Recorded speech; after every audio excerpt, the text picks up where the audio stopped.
Hello everybody, welcome. Hello. Hi. Hello. Welcome to what's potentially some of your new home. Maybe. We'll see. We'll see. My name is Amer, and I'm here to share my journey with you. Let me hit this start.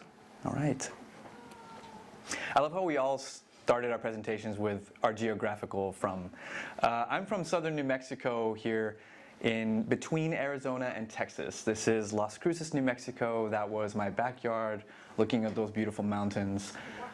Growing up in southern New Mexico gave me a sense that there was no such thing as a stranger. It was super cool. My family owned an Italian restaurant. You just knew the people that were waiting in line at the grocery store, and I loved it. It was that kind of place. It was really lovely. And yes, I went from being a little boy eating spaghetti in an advertisement for this Italian restaurant to a big little boy getting excited playing music in front of thousands of people. So my career started out in nightlife.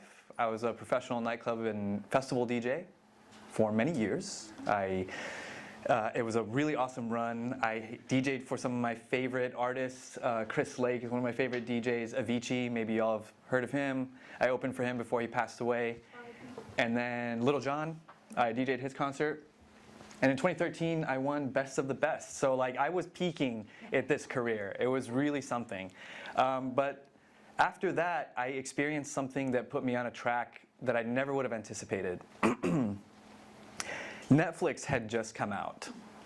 It was 2000, or at least I just learned about Netflix. It was like 2011 or 12. And I watched this documentary called Bag It. And it was a documentary about plastic bags. That's it. 3 in the morning, I watched this documentary and I just learned about phthalates, I learned about endocrine disruptions, I learned about microplastics. And by now we all know that this is a problem, but DJ Amer did not know anything about this. So I'm watching this and I experienced what I call my first heartbreak. And this is really important because it ties to one of those beautiful slides that you might want to take a photo of. Heartbreaks lead to breakthroughs.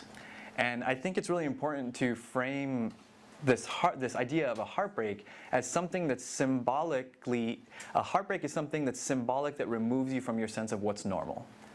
And I want to say that, especially in this room, because the reason that you're here is because you experienced some heartbreak about something in the world. Whether it's any one of those things on Mia's slide earlier. This happened to be my first heartbreak. And it made me move from that stage to this sewing machine, where back in our day, we had a shop class. And one of our assignments in shop class was design a tool to solve a social issue.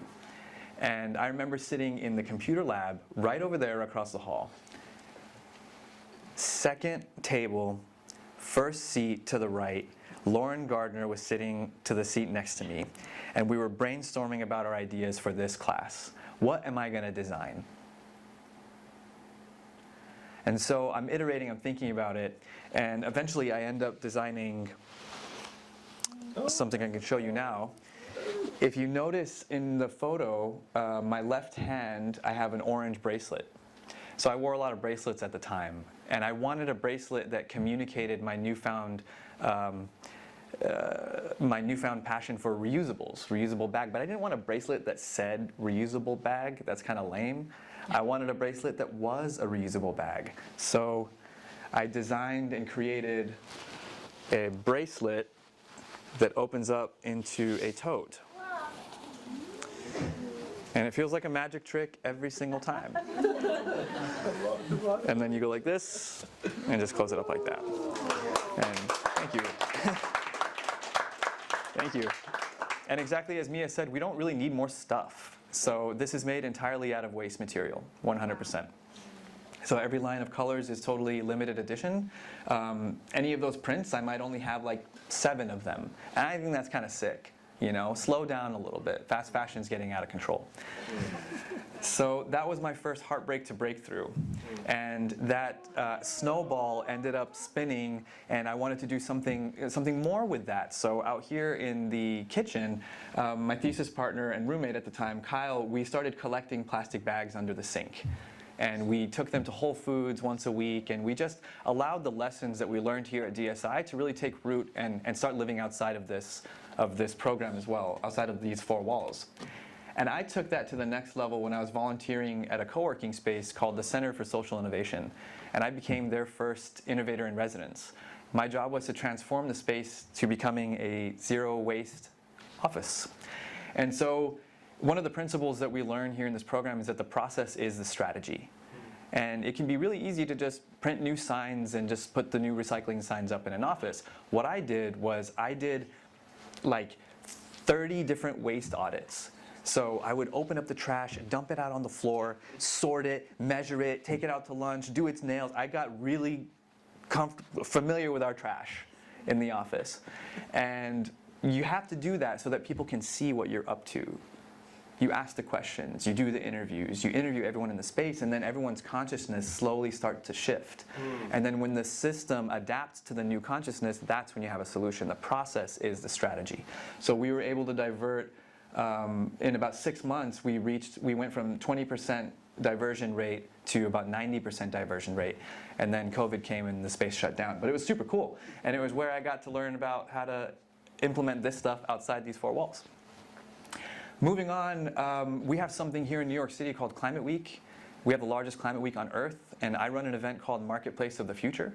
And Catherine over here was part of my team. She's an alumni of the program as well, just graduated, and helped me pull this off for the 9th consecutive time.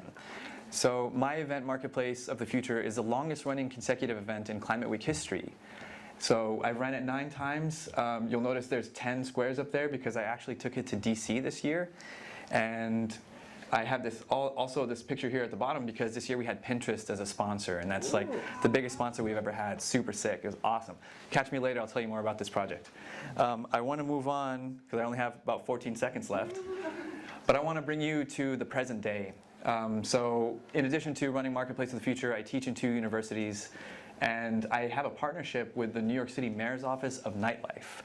So now this is an incredibly special full circle experience for me as a DJ who's now able to work with the New York City Mayor's Office to bring climate solutions into the nightlife context. And so take a picture of this. I'm going to put my teacher hat on for a second. Please take a photo of this and refer back to it later.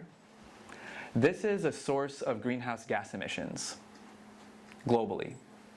So take a look at these for a second. And since we know where the issue comes from, we know the sources of greenhouse gas emissions, that means we know what the solutions need to be. Oh, go back. Yeah, there you go. So this is in addressing how do we bring climate solutions to nightlife. So if we know what the solutions of greenhouse gas emissions are, we know what the solutions need to be. This is a small snapshot of solutions to greenhouse gas emissions. So now imagine with me for a second, what if we're able to identify different nightclubs and demystify the climate solutions that would work within their respective context and create a playbook that links each venue to its impact. So we're able to see, oh, you venue, you can avoid this many single-use cups. Oh, you can install solar panels. Oh, you can do composting. And what if we're able to aggregate all this collective impact and transform that information into educational campaigns to pierce the collective imagination and inspire a movement? So this is my proposal. And as of 4/13, I'm really happy to let you all know that I was just awarded a grant to do this work.